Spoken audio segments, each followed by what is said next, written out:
నమస్తే, welcome to our channel. నేను సిరి. అమరావతికి కొత్త రూపులు ఏంటంటే, అమరావతిలో అంటే ఏపీ రాజధాని అమరావతి వైపు కొత్తగా అంటే అభివృద్ధి వైపు అయితే చాలా వేగంగా అడుగులు వేస్తుంది. అలాగే ఉద్యోగాలు ఏపీలో అయితే నిరుద్యోగ సమస్య ఎంత ఉందో అందరికీ తెలుసు. ఉద్యోగాల వైపు కూడా కొత్తగా అంటే చాలా ఫాస్ట్ అయితే అడుగులు వేస్తుంది. ఇక్కడ ఏంటంటే చాలా వరకు ఢిల్లీలో కూడా కీలక ఫైళ్లు కూడా కదిలినట్టు కూడా తెలుస్తుంది ఉద్యోగాల గురించి, ప్రభుత్వ ఉద్యోగాల గురించి. సో ఈ అంశాన్ని మనకి వివరించడానికి మనతో పాటు ఉన్నారు ప్రముఖ సీనియర్ జర్నలిస్ట్ దుర్గా కుమార్ గారు. నమస్కారం సార్. నమస్కారం మసిరి, మన వీక్షకులకు కూడా నమస్కారం సార్. ఇప్పుడు అమరావతి పైన కీలక ఫైల్ అమిత్ షా గారి చేతిలో కీలకమైన ఫైల్ అయితే ఢిల్లీలో కదిలింది. ఏపీలో 50,000 ఉద్యోగాలు కూడా వస్తున్నాయి అని చెప్పేసి కూడా మరి వార్తలు వస్తున్నాయి. ఏంటి అంటారు మరి 50,000 ఉద్యోగాలు ఇంత తొందరగా వచ్చే అవకాశాలు ఉన్నాయంటారా? ఎందుకంటే మన గత 5 ఏళ్ళలో చూస్తే ఉద్యోగాలు అనేవి అసలు నిరుద్యోగ సమస్య ఎంత పెరిగిందో మనం చూసాం.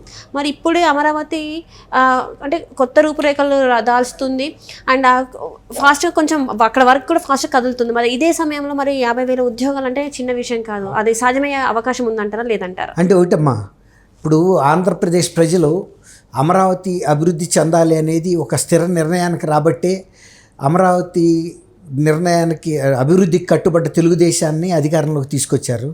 అమరావతి అభివృద్ధికి ఆటంకంగా మారిన వైఎస్ఆర్సీపీని ప్రతిపక్ష హోదాలు కూడా లేకుండా కేవలం 11 స్థానాలకి పరిమితం చేశారు. తర్వాత ఈ అమరావతి శంకుస్థాపన అనేది అప్పటి ప్రధాని ఇప్పటి ప్రధాని మోడీ గారి చేతుల మీదుగా జరిగింది. అది ఒక శాస్త్రోక్తంగాను, ఒక సాంప్రదాయబద్ధంగా, ఒక భావోద్వేగం పూరితంగా జరిగిన శంకుస్థాపన. కానీ వైఎస్ఆర్సీపీ ప్రభుత్వం 2019లో వచ్చిన తర్వాత అర్ధంతరంగా దాని ప్రగతికి బ్రేక్లు వేసేసింది. సడన్ బ్రేక్ అంటారు చూసారా? సడన్ బ్రేక్ వేయటంతో పాటు అక్కడ ఉండే రోడ్లని, ఆ బిల్డింగుల్ని, ఇతరత్ర మౌలిక సదుపాయాలను కూడా అక్కడి నుంచి తీసేయటానికి ప్రోత్సహించింది. ఎవరిని ఎత్తుకుపోతే ఎత్తుకుపోమని చెప్పింది. కంకర కూడా దొంగిలిచ్చారు. ఎక్కడన్నా ప్రభుత్వ రోడ్లు తవ్వుకెళ్ళిన చరిత్ర ఇండియాలో ఎక్కడన్నా ఉందా? సీడెడ్ రోడ్ అని పెద్ద రోడ్డు వేస్తే 6 లైన్ రోడ్డు, ఆ రోడ్డు కంకర కూడా ఎత్తుకుపోమని ప్రభుత్వం.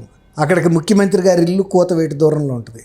తర్వాత ప్రభుత్వ సచివాలయము, శాసనసభ, హైకోర్టు కూడా కేవలం కూతవేటు దూరంలో ఉంటాయి. అట్లాంటి పరిస్థితుల్లో అమరావతి అభివృద్ధి అనేది ఆగిపోవటమే కాకుండా ఒక అడవిలాగా పెరిగిపోయింది. అమరావతిలో అడవి మధ్యలో ఈ భవనాలు చిక్కుకుపోయినాయి. ఇప్పుడు ఏదన్నా కార్యక్రమాలు చేయాలన్నా అసలు ఏ బ్లాక్ ఎక్కడుంది, ఏ సెక్టర్ ఎక్కడుందని చూడాలంటే కూడా ఇవాళ పెద్ద పెద్ద తుమ్మ చెట్లని తీసేయటానికే ఒక కాంట్రాక్ట్ టెండర్ పిలవాల్సిన పరిస్థితి వచ్చింది. తర్వాత భవనాలకు పెట్టిన కిటికీలు, తర్వాత తలుపులు లాంటివి కూడా ధ్వంసం చేసేసారు. చంద్రబాబు నాయుడు గారు ఆ 2019లో కనుక ఓడిపోకుండా ఉంటే ఒక 1.5-2 ఇయర్స్లో మొత్తం ఒక రూపుకి వచ్చేసాయి. కానీ ఈ ప్రభుత్వం అసలు ఒక్క పైసా కూడా దాని మీద ఖర్చు పెట్టదలుచుకోలేదు. కేంద్ర ప్రభుత్వం ఒక సందర్భంలో అమరావతికి మేము నిధులు ఇస్తామంటే, మేము అమరావతి రాజధానిగా అభివృద్ధి చేయటం లేదు, 3 రాజధానులు చేస్తాం కాబట్టి మాకు అక్కర్లేదని కూడా జగన్మోహన్ రెడ్డి ప్రభుత్వం తిరస్కరించింది. ఇప్పుడు మీరు చెప్పినట్టు దీంతో ఎక్కడా కూడా ఉపాధి అనేది రాష్ట్రంలో ఏర్పాటు కాలేదు. ఎప్పుడైతే సచివాలయ రాజధాని డెవలప్ అవుద్దో ప్రైవేట్ కంపెనీలు, ఇతరత్ర సంస్థలు అన్నీ కూడా అక్కడ ఏర్పాటు అవటం ద్వారా ఉపాధి దొరికేది. ఇప్పుడు కేంద్ర ప్రభుత్వం ఒక 10-15 సంస్థలు మాత్రం పెట్టింది. ఇంకా చాలా సంస్థలు కేంద్ర ప్రభుత్వాన్ని అడుగుతున్నాయి, మేము అమరావతిలో మేము వెళ్తాము, మాకు అనుమతులు ఇవ్వండి అని. అవన్నీ కేంద్ర సంస్థలు. సపోజ్ ఇప్పుడు Canara bank, union bank, LIC, HPCL, Indian oil corporation, ఇలా చాలా సంస్థలు.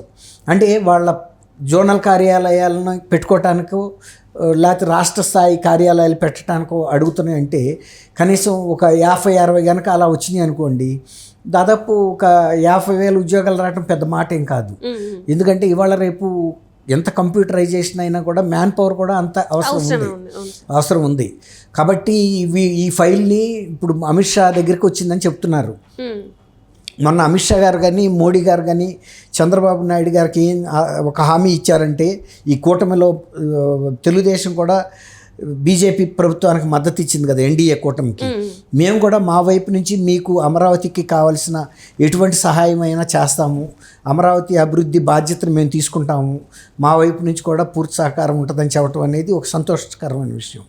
ఇప్పుడు దాకా జగన్మోహన్ రెడ్డి గారు అడిగింది లేదు, అడగకుండా వాళ్ళంతటి వాళ్ళు ఇచ్చేది కూడా ఉండదు. ఎందుకు ఉండదంటే రాష్ట్ర ప్రభుత్వం ఒక 3 రాజధానులు ఏర్పాటు చేయాలని ఆలోచిస్తున్నప్పుడు ఆ స్వేచ్ఛ దానికి ఉంది కాబట్టి వాళ్ళు అడిగిన నాడే చేద్దామనే ఉద్దేశం మీద వాళ్ళు కూడా ఉండిపోయారు. దాంతో అమరావతిలో ఏమీ కూడా జరగని పరిస్థితి వచ్చింది. తర్వాత ప్రభుత్వ అధికారులు కూడా వాళ్ళ మీద కూడా ఆంక్షలు పెట్టారు. మీరేమి అమరావతి అభివృద్ధికి సంబంధించిన ఎటువంటి ప్రతిపాదనల్ని కేంద్రానికి పంపొద్దు, మాకు కూడా పంపొద్దు, మేము అమరావతి మీద మాకేం ఇంట్రెస్ట్ లేదు కాబట్టి మీరు సైలెంట్ అయిపోండి అని చెప్పేసి అధికారులను కూడా ఆదేశించారు. లేకపోతే కూడా ఎట్లా ఉంటాయంటే ఐఏఎస్ ఆఫీసర్లు వాళ్ళ దగ్గర ఉన్న నిధులను బట్టి కానీ అవసరాలను బట్టి కానీ ఏ ఒక ప్రతిపాదనలు పెట్టకపోతే వాళ్ళ అడ్మినిస్ట్రేషన్ ఎందుకున్నట్టు అక్కడ గోల్డ్ గిల్లుకోవటానికి ఉన్నట్ట. కాబట్టి వాళ్ళు కూడా అమరావతిని పట్టించుకోలేదు. ఈ 3 రాజధానులు అన్న జగన్మోహన్ రెడ్డి గారు కూడా అది ఓట్ల కోసం పెట్టాడు, 3 ప్రాంతాల ప్రజలు ఆయన పట్ల ఆకర్షితులవుతారని. కానీ వైజాగ్లో కూడా అది ఫెయిల్ అయింది. రాయలసీమలో కూడా ఆయన సొంత జిల్లాలో కూడా ఓట్లు తెలుగుదేశంకే ఎక్కువ వచ్చినాయి. కాబట్టి రాష్ట్రంలో ప్రతి జిల్లాలో కూడా తెలుగుదేశంకే ఓట్లు వచ్చినాయి, 3 ప్రాంతాల్లో కూడా వచ్చినాయి, ప్రతి జిల్లాలోనే కాదు. దాని మూలాన విఫలమైంది ఇతను చేసిన. అంటే ఇంకొకటి ఏంటంటే జగన్మోహన్ రెడ్డి గారు ఎక్కువ తన రెడ్డి సామాజిక వర్గాన్ని బాగా నమ్ముకున్నారు ఈసారి. కానీ అది వాళ్ళు కూడా రెడ్డి సామాజికానికి చెందిన ప్రజలు కూడా ఈసారి తెలుగుదేశం పార్టీ వైపు మొగ్గు చూపారంటే ఎంత విసిగిపోయారు అనేది స్పష్టంగా ప్రజలు ఈసారి స్పష్టంగా వాళ్ళ మార్కును చూపెట్టారు. మాకు మార్పు కావాలి, మాకు ఉద్యోగాలు కావాలి, మా భూములు మాకు కావాలి, ప్రతిదీ మాకు చెందాలి అని చెప్పేసి. సో ఇది ఇప్పటికైనా జగన్మోహన్ రెడ్డి గారు గ్రహించారంటారా? మరి ఆయన గ్రహించినప్పుడు రెడ్డి సామాజిక వర్గం ఎప్పుడు గతంలో ఇంత విమర్శలకు గురి కాలేదమ్మా. ఇప్పుడు జగన్మోహన్ రెడ్డి గారు వ్యక్తిగత వైఖరి, వివిధ వర్గాల ప్రజల్ని వేధించడం.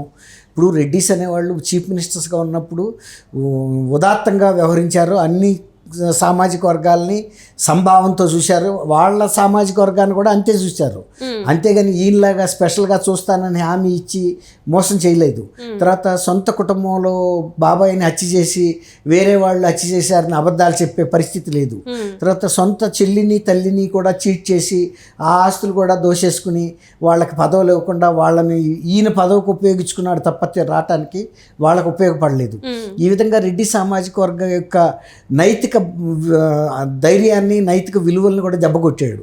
దీంతో రెడ్డి అసలైన రెడ్లు ఎవరైతే ఉంటారో మంచి బ్యాక్గ్రౌండ్ నుంచి వచ్చిన రెడ్లు వాళ్ళు ఈయన్ని లైక్ చేయట్లేదు. అది రెండోది ఏంటంటే వీళ్ళు క్రైస్తవ మతానికి చెందిన రెడ్లు, దానితో వీళ్ళ పట్ల కూడా కొంత వాళ్ళు అసహనం ఉంది వాళ్ళకి.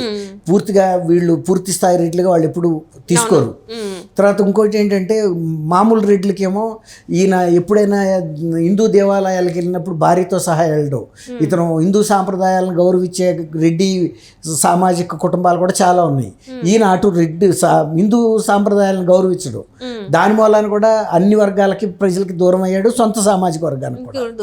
అది కాబట్టి ఆయన గుణపాఠం నేర్చుకోకపోయినా ప్రజలైతే గట్టి గుణపాఠం నేర్చుకున్నారు.